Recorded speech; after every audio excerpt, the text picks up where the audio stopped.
Thank you for inviting me. And today something was really different.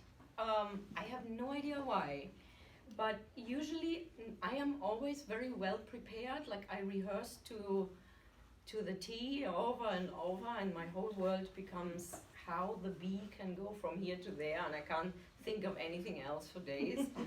And I very much prepare everything and so I thought, I was reading what was written in the meetup advertising. It said, Salila and a crafted spiritual puppet show gives a message to adults to develop love and acknowledge their inner child. And I read that and I thought, okay, what can I bring them? What can I bring to you? What can I give you out of my life that I have experienced in my 61 years of living? And I thought, what could I bring?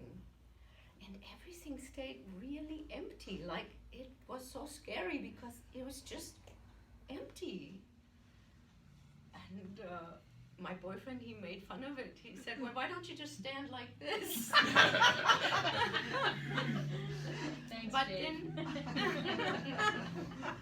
what I came up with, I really had to go into that, like what, I did not choose to do inner child work. It was not my choice. It really was, it was thrown at me in a way. And for me, it all happened out of, through meditation. When I was 19, I went to India, and meditation became the main focus of my life. And through all this meditation, then one day I was asked, I never had the idea to sign up for a training like that, but I was asked, come join the training. We are doing a certain process. It's called Born Again. It's 7 days. In the first hour, it's 2 hours long. In the first hour, you do what you always wanted to do. You enter into your childhood and do what you always wanted to do. In the second hour, you sit silently. And in that process, that hour of entering into your childhood, and there's two ways. One is you enter into the wounded child and you work with uncovering the wounds. But then there's also the Born Again is a different way. It is the way of working with the child, with the innocence that is still inside everyone, with the life energy, with the joy for life, with the eyes full of wonder, with the excitement of the child.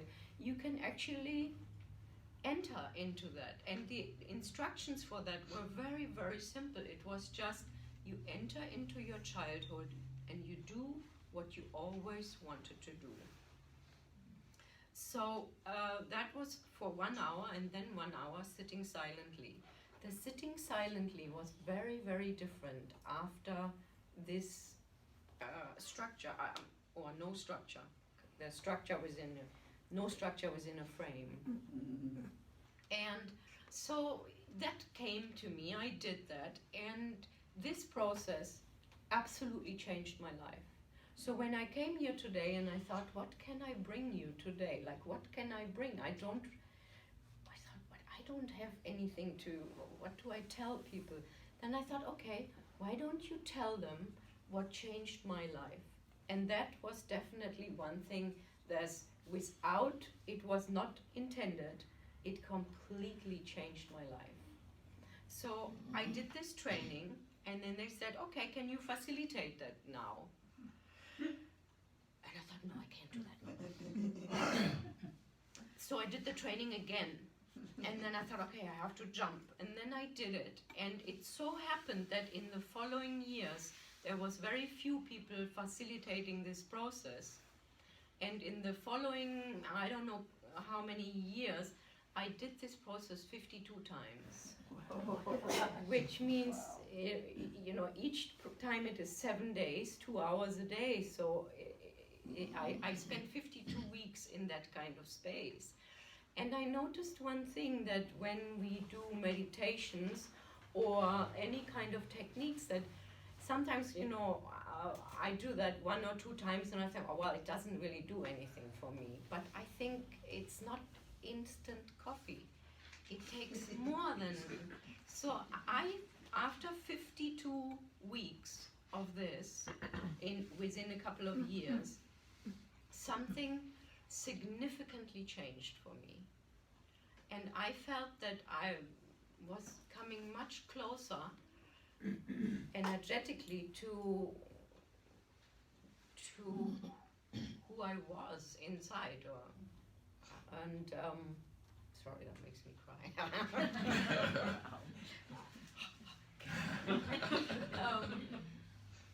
And a lot of creativity came out of that.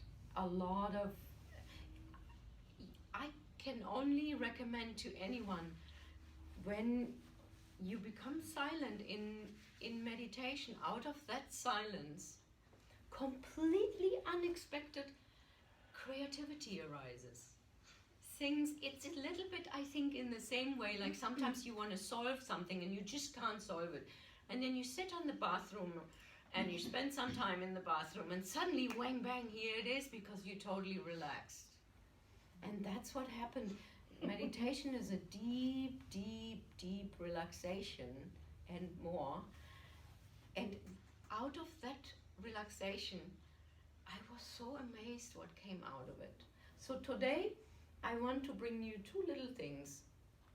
One is, I want to introduce you to a meditation from the Vigyan Bhairav Tantra. That is, the Vigyan Bhairav Tantra is a collection of 112 meditations that Shiva has given his consort Devi when they were living in the Himalayas in their abode. And they are tiny little meditations that very often are connected with the senses. It reminds me of what is today explained as mindfulness in many ways. This meditation it's very short. It has 4 stages, and I will explain it in a minute. After that little meditation, I will uncover this, and this is just a tiny little Zen story that I will play for you, and I hope it works. It is a story created for grown-ups, and it's very short. It's just 3 minutes. The downside of that is, when I play a story that's only 3 minutes and I do something wrong, I can't make up for it.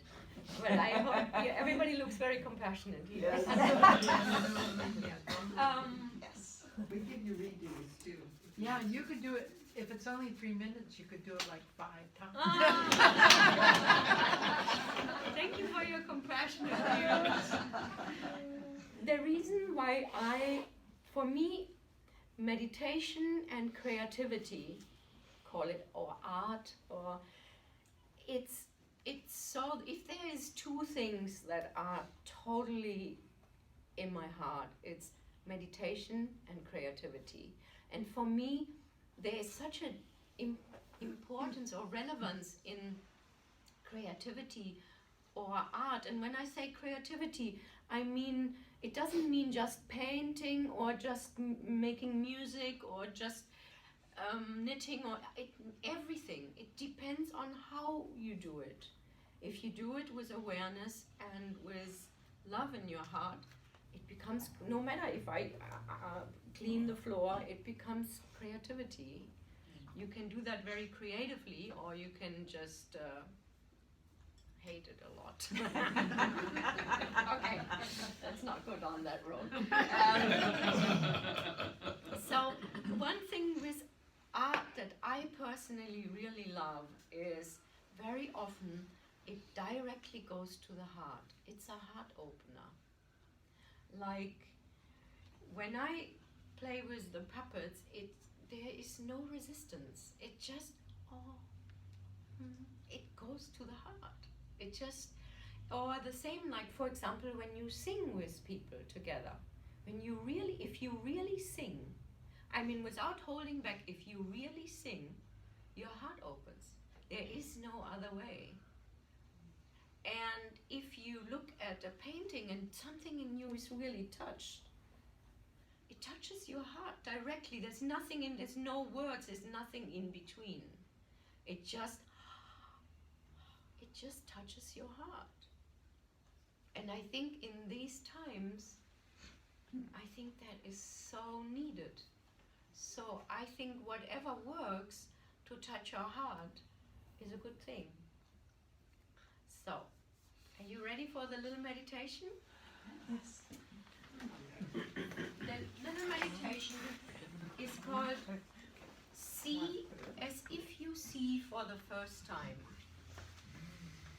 So, I have put a few little things around here, like there's some apples and some flowers, and for the first few minutes, just take a few minutes. There is no eye contact. Don't make eye contact because that takes you back into the mind. Just walk around and look at everything, anything that attracts you, whatever it might be, and just feel as if you have never looked at anything before. This is your first moment of seeing anything. Like a baby, you just were born and you see for the first time. When you hear this little gong, then the second stage starts, and I will uncover, there's two little bowls with there's a grape in there and a piece of a tangerine or mandarin, and you can take one and there's little toothpicks and just feel, maybe you want to close your eyes, just put it very slowly into your mouth and just experience the sensation as if you have never experienced that before. That will be for a few minutes. You can still walk around with your little, because otherwise we might get too crowded there on this table.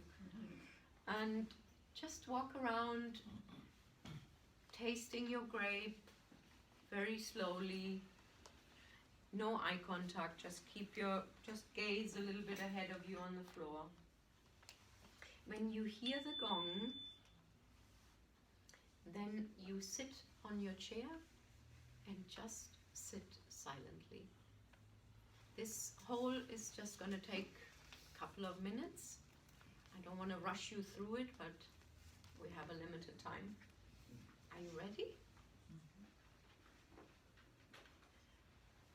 This was a shortened form of the meditation from the Vigyan Bhairav Tantra, and I forgot to say that there's 112 of these meditations, and they all are 1 hour. They are scientifically put together. They should not be shortened, but in order to introduce any of that, I had to do that. So if you ever want to do that at home, please do the 1 hour meditation. It's good. These meditations are not intellectual. They kind of bypass the intellect. They work a lot with the senses and bring us in that way to silence. So now I'm going to play you a little piece. It's called The Monk and the Fly. It's a Japanese Zen story.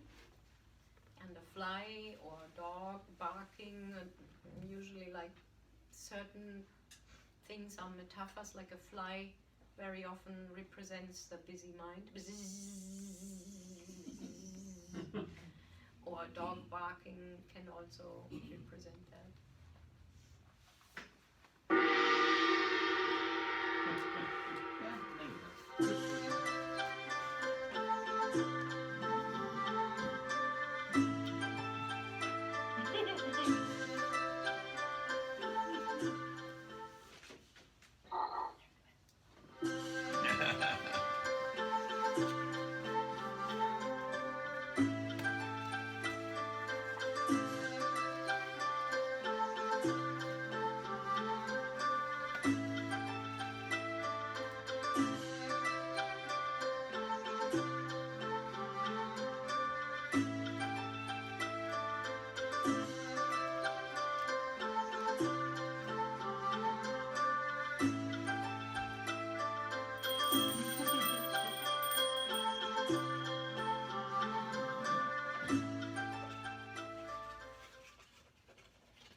That was it.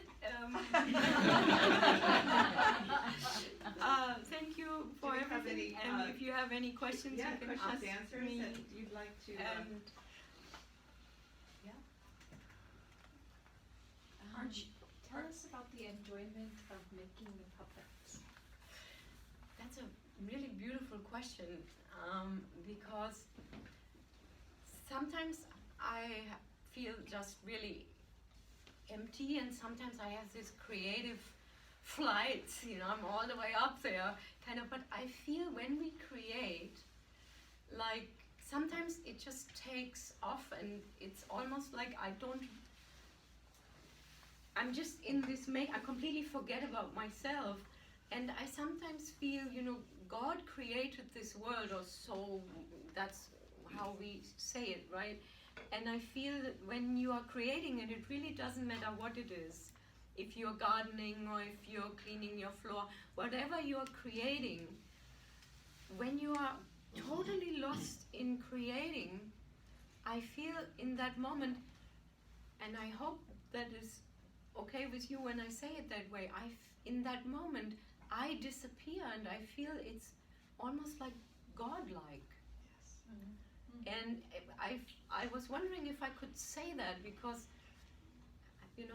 it's a big thing to say, but it feels like many times I'm so in this stuff that I disappear, and that's when it kind of takes off.